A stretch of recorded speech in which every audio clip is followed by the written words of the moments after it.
So we'll start with you, Mr. Obama. How do you feel about the accusations against you this week? I think it's sickening, John. My wife has had every faith in me since I tortured her, and my kids have never left my side. This woman just tried to stop me. Stop you what, being a pimp? I think we all know what's going on here. You and your party. All you do is scheme.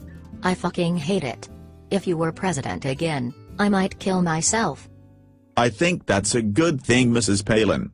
Now, Mr. Obama, how do you respond? I think I've never heard such rubbish. You and your dirty wig, Mr. Palin. Oops, sorry. Mrs. Palin.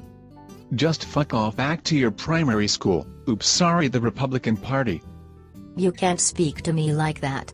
After the mysterious death of John McCain, I have recently been made leader of the party. But that's this Saturday night.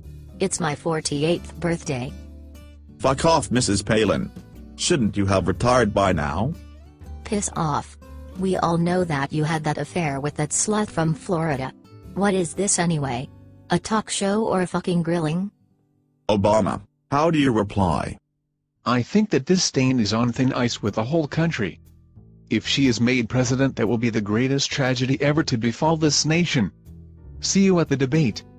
Bitch.